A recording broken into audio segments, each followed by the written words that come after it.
لا شريك له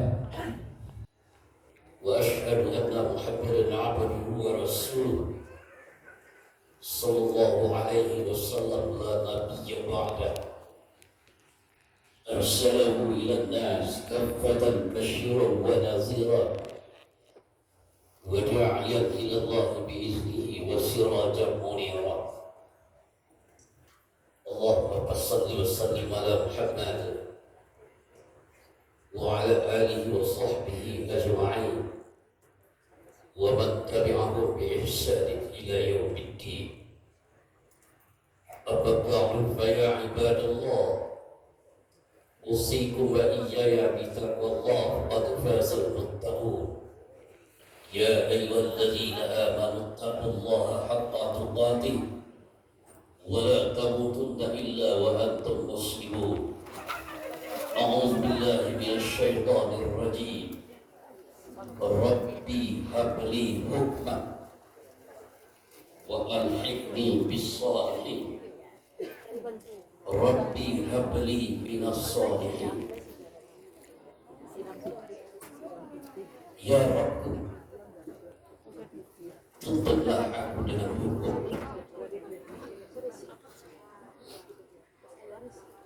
beri kecemerlangan terhadap hukum. Wa alhiqni bis-shalihin, perkuat pertemananku dengan orang-orang saleh. Ya Rabb, kurniai aku dengan generasi setelahku, generasi yang saleh. Allahu Akbar, Allahu Akbar, la ilaha illallah wallahu akbar walillahil hamd. Mari sama-sama kita meleburkan kepala agak sejenak dalam suasana Idul Adha antara Saudi Arabia dan Indonesia. Satu hari perbedaan. Kenapa kita harus menegurkan kepala?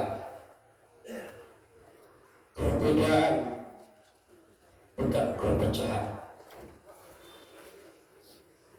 Beberapa hari kita selesaikan permasalahan ini bersama-sama dengan Tuhan. Media sosial yang sampai itu banyak, malah sampai mengharamkan, walaupun tidak sampai mengambil akal.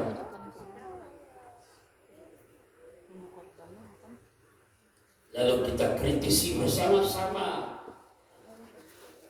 2010 juga terjadi perbedaan. Konsumen bahasa perbedaan dalam Quran ini perlu kita pahami. Adalah khalafah. Sebenarnya khalafah itu orang yang di belakang. Yakhluf khulfan, lalu ikhtilaf. Biasanya orang yang belakang itu tetap berbeda. Melihat ke depan, kita semuanya orang yang di belakang Rasulullah Sallallahu Alaihi Wasallam.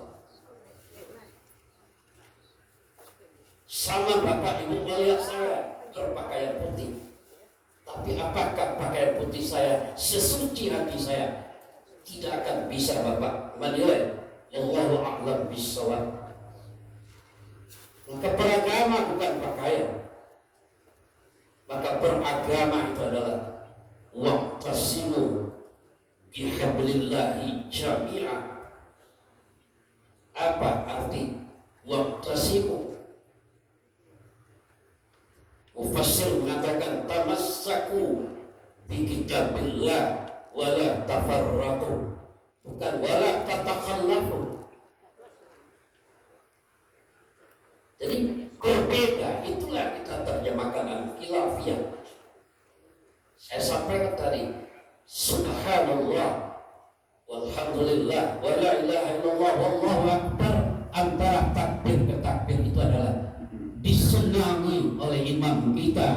Indonesia, Imam Syafi'i karramallahu wajahu, yang menyebut kita Ahlus Sunnah wal Jamaah. Baca fiqh akbar Imam Syafi'i al-Um. Walaupun Rasulullah telah menjelaskan antara takbir itu membaca subhanallah. Perbedaan. Maka kita berbeda. Tapi ada yang satu di Indonesia yang mengembirakan kita, Nahdlatul Ulama dengan Muhammadiyah besok, yang didukung oleh Kementerian Agama. Di mana tegak kita tetap Rabbi. Apa itu Rabbi? Tegak kita tetap dalam kacamata dan dinamika tauhid. Hati-hati. Kata Rabb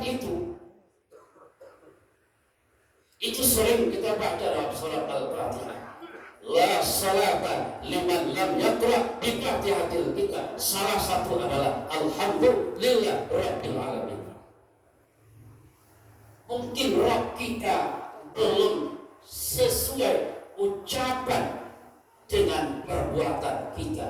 Kita tetap pada Rabbil Alamin, tapi dalam tindakan Rabb kita berseberangan. Inilah tugas kita bersama-sama.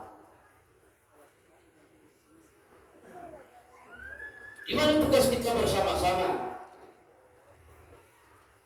Ini surat Asy-Syu'ara ayat 83. Setelah Rabb itu adalah kalimat, bukan makna dalam Tuhan, tapi Rabb ya Rabb. Kita datang karena Rabb, kita bekerja karena Rabb. Maka dalam ilmu usul fikih, bapak-bapak yang belajar di syariah hari ini sudah menjadi muhim Muhammad Jamil. Yang harus disamakan itu yang pertama al-mabda' kita, tempat berpijak kita.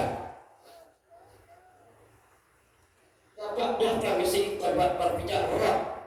Saya datang pagi tadi Rabb. Tidak ada yang lain-lain. Karena beragama bukan karena manusia.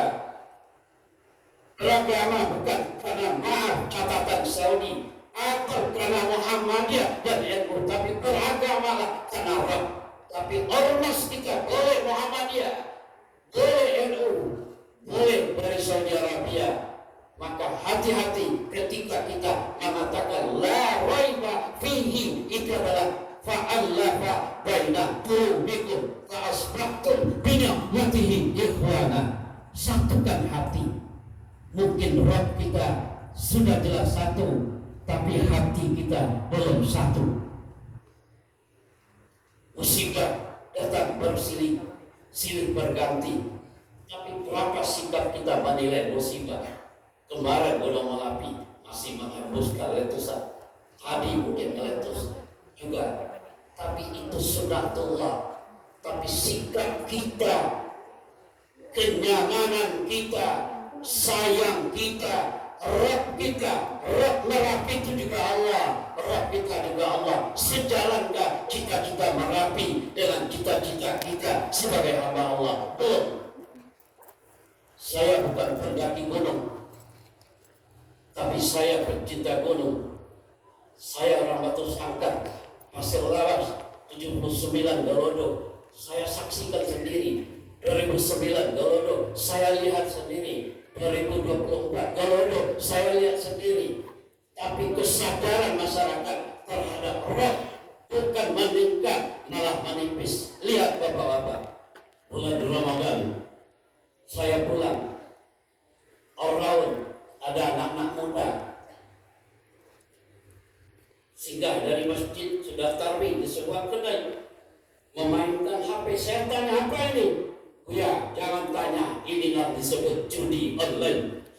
Inilah yang menghancurkan kita sekarang. Dari berapa? Dari 1.000 sampai 100.000. Judi itu sudah jelas haram, tapi manusia digemari oleh HP. Seolah-olah HP itulah yang menjadi Tuhan kita hari ini. Mari kita sadar, satukan hati kita kembali kepada Rabbul Alamin. Itulah yang disebut tadi Tuhan Nabi Ibrahim. Hukman.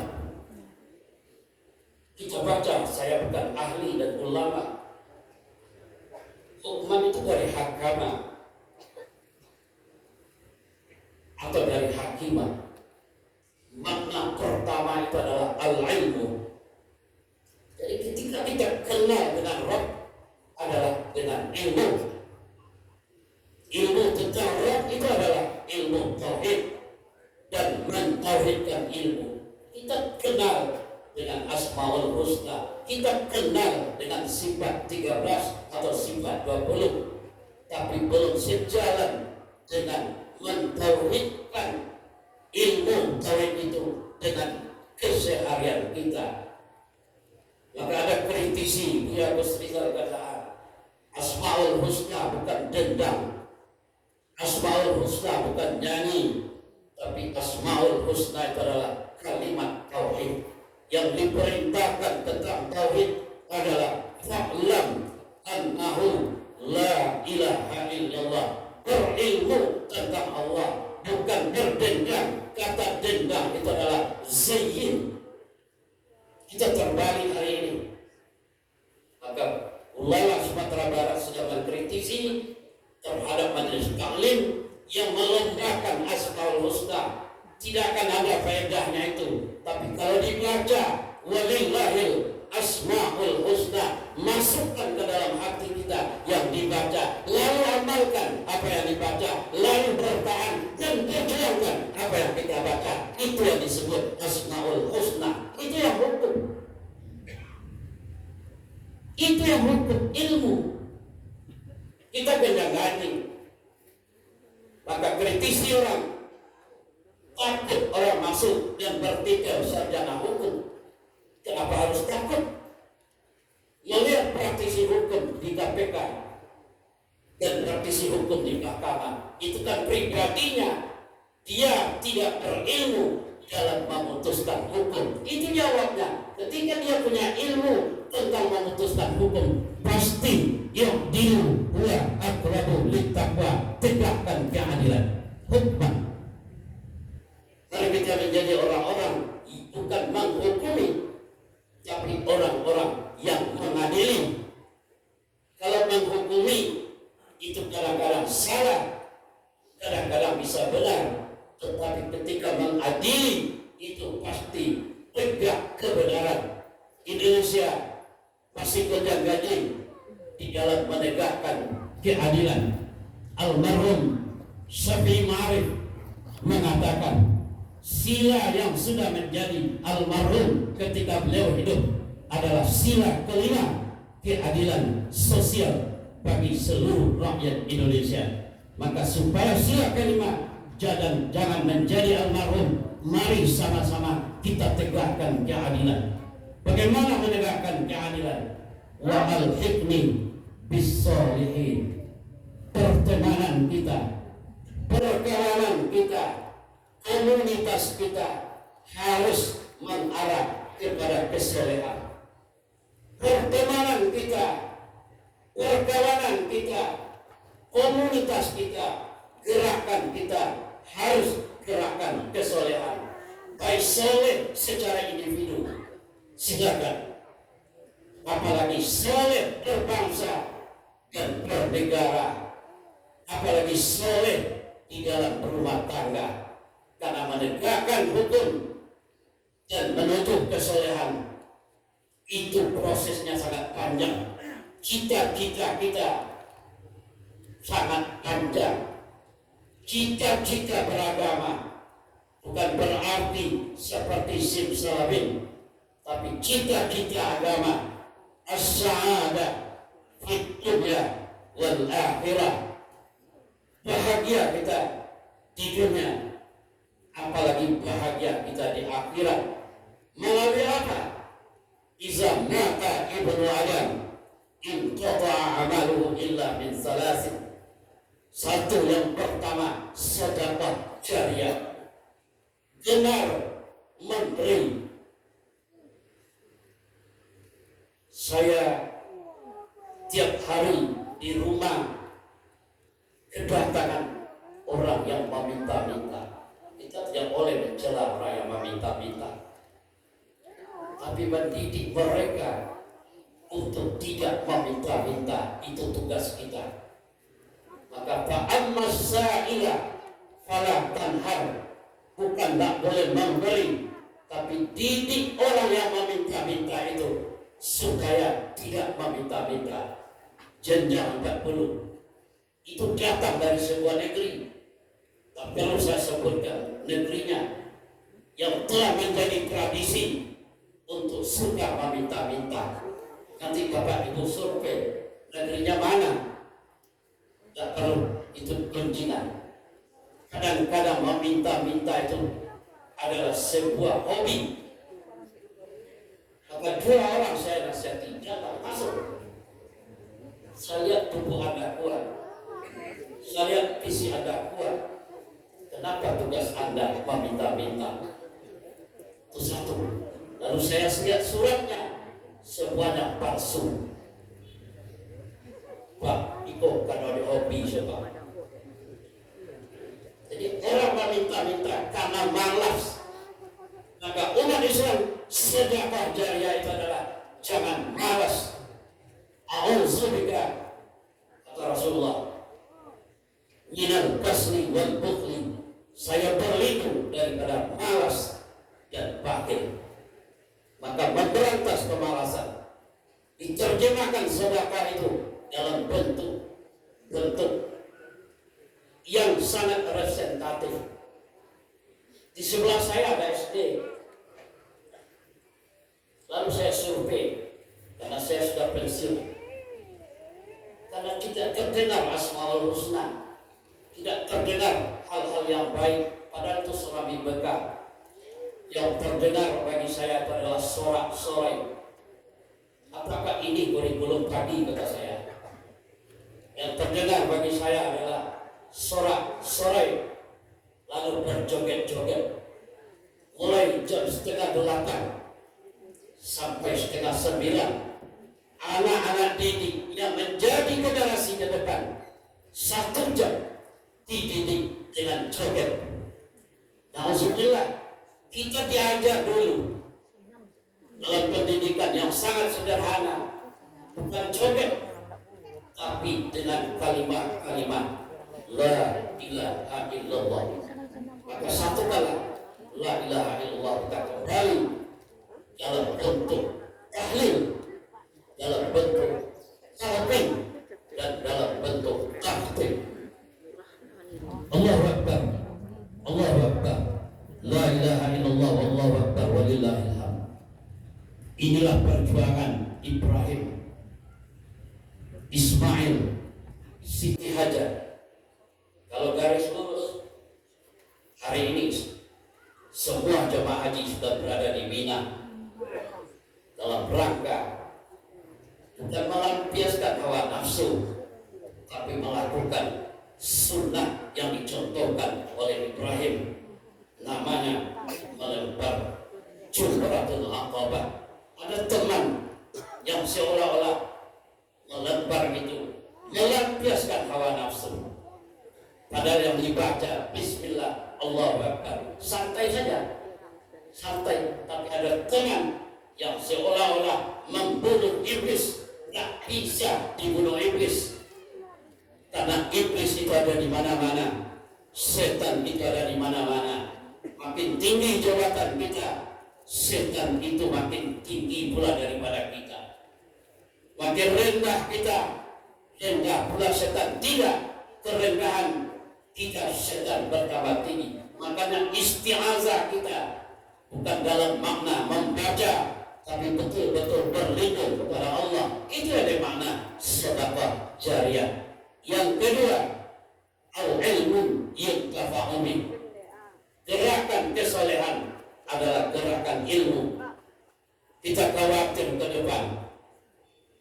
Kita dulu tidak pandai, Tapi guru SD kita mengajarkan, kalau bapak-bapak belajar, ibu-ibu belajar, ada hitungan sefren namanya.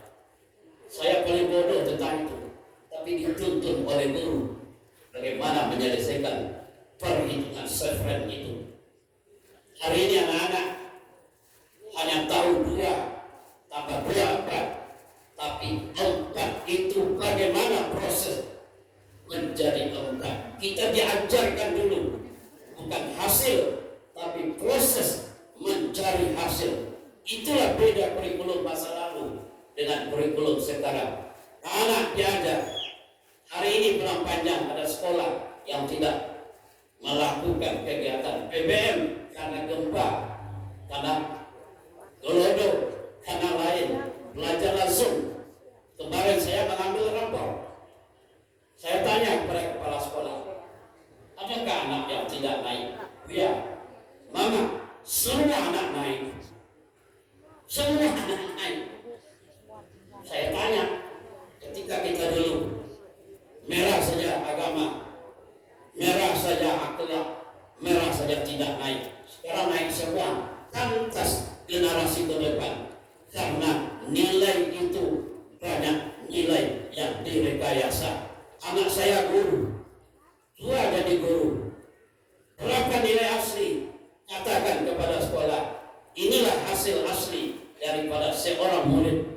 Tapi walaupun KKM-nya ada, maka saya tidak setuju adanya nilai kriteria ketuntasan minimal pada seluruh atau pada mata pelajaran. Karena itu adalah berusaha guru untuk berdusta, berusaha guru untuk menjalankan ilmu, tapi berusaha mengangkat nilai anak. Kapan kesolehan? Biar bodoh. Saya alumni STM tahun 77 sama dengan Pak Sam. Ada 3 mata pelajaran yang paling bodoh saya. Pertama ilmu alam, yang kedua olahraga, yang ketiga praktek. Padahal kita di STM bangunan. Tapi guru menjelaskan, Pak Rizal, ini nilaimu berapa Pak? Nilai ilmu alam saya 3, saya terima, itu tamat. Nilai praktek saya 5, saya terima. Nilai olahraga saya 4. Berarti bukan tidak pandai saya olahraga, tapi tidak ahli. Hari ini banyak orang yang ahli, tapi tidak pandai, karena keahliannya banyak yang digenjot sesuai dengan hal-hal. Maka ada ijazah yang dibeli, ada ilmu yang dibeli, termasuk dari struktur dan sampai kultur. Maka kesolehan yang akan kita ciptakan adalah kesolehan dalam bentuk kultur. Itu lebih kuat daripada kesolehan struktur. Allahu Akbar, Allahu Akbar, la ilaha illallah, Allahu Akbar, walillahil hamd. Boleh kita tidak punya titel, tapi punya ilmu. Boleh kita tidak punya titel, tapi paham dengan apa yang dikerjakan. Itulah yang disebut ilmu yang tafauri. Yang ketiga, soleh dalam makna al-waladin salihin yada'ula. Proses mendidik itu adalah proses yang sangat panjang. Mendidik di rumah tangga itu adalah tugas ibu dan bapak. Tapi mendidik di sekolah tugas guru, dan mendidik di masyarakat tugas masyarakat. Kemarin saya mengambil rapor 3 dan belum seimbang. Pendidikan di sekolah, pendidikan di rumah tangga, pendidikan di masyarakat. Ada tukang parkir kemarin berkelahi di hadapan saya. Ini contoh dan kasus ringan Bapak-bapak. Saya berdiri menunggu kemenangan. Apa persoalan? Parkir dan tukang parkir kalau tidak ada, mobil kita hilang. Itu jujur.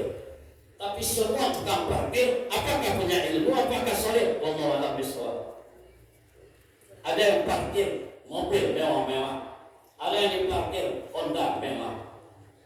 ternyata sistem tidak tepat. Maka kesolehan adalah sebuah sistem yang harus kita patuhi. Apa? Saya lihat sendiri. Yang memarkir mobil ada, yang memarkir Honda ada, tapi salah terima pemarkir Honda menerima uang dari parkir mobil. Pantas yang tukang parkir mobil marah, terjadilah gejolak kemarahan, gejolak perkelahian. Lalu saya tidak mendamaikan karena ketua parkir ada. Tugas ketua inilah yang harus tahu wada'u syai'un ala syai'in. Kita menjadi ketua tapi tidak mengerti apa yang kita ketuai. Kita menjadi pimpinan tapi tidak paham dengan apa yang kita kerjakan, maka amburadul. Mari kita bersama-sama. Perbedaan itu persoalan biasa, tapi yang kita waspadai adalah persoalan perpecahan. Allahu Akbar, Allahu Akbar, la ilaha illallah, wallahu akbar, walillahil hamd. Saya rasa kita semua cinta kepada negara kita, cinta kepada Saudi Arabia sebagai sumber gerakan Islam. Dan apalagi kalau ada bapak-bapak yang cinta bermuhammadiyah, cinta dan NU, tapi persoalan-persoalan kecil diselesaikanlah. Wa amruhum syura bainahum, selesaikanlah dari kacamata kesolehan. Soleh bukan berarti ketaatan sejenak, tapi soleh adalah kebersamaan. Soleh adalah mencari solusi jalan keluar. Mudah-mudahan umat Islam akan tetap bersatu. Kecemerlangan akan ada diturunkan oleh Allah. Allahu nurus samawati wal ardh, masalun nurihi kamishkatin biha tusbah. Itu surat An-Nur ayat 35. Nurun ala nur, cahaya telah tertutup oleh kedengkian, cahaya telah tertutup oleh kebengisan. Mari kita hilangkan dengki, mari kita hilangkan kebengisan dalam perbedaan pendapat, tapi tujuan kita satu. Apa itu? As-sa'adah fid dunya wal akhirah. Innallaha wa malaikatahu yusholluna 'alan nabi ya ayyuhalladzina amanu shallu 'alaihi wa sallimu taslima. Allahumma shalli 'ala Muhammad wa 'ala ali Muhammad kama shallaita 'ala Ibrahim wa 'ala ali Ibrahim wa barik 'ala Muhammad wa 'ala ali Muhammad kama barakta 'ala ali Ibrahim fil 'alamin innaka Hamidum Majid. Allahumma ighfir lil mu'minina wal mu'minat wal muslimina wal muslimat al ahya'i minhum wal amwat fil barri wal bahri ya rabbal alamin. Allahumma rabbana zalamna anfusana wa illam taghfir lana wa tarhamna lanakunanna minal khasirin. Allahumma rabbana la tada' lana dhanban illa ghafarta wa la hamman illa farajta wa la daynan illa qadaytaha wa la hajatan min hawaijid dunya wal akhirah illa hiya laka ridwan bi rahmatika ya arhamar rahimin. Rabbana atina fid dunya hasanah wa fil akhirati hasanah wa qina azabannar walhamdulillahi rabbil alamin. Wassalamualaikum warahmatullahi wabarakatuh. Waalaikumsalam warahmatullahi wabarakatuh.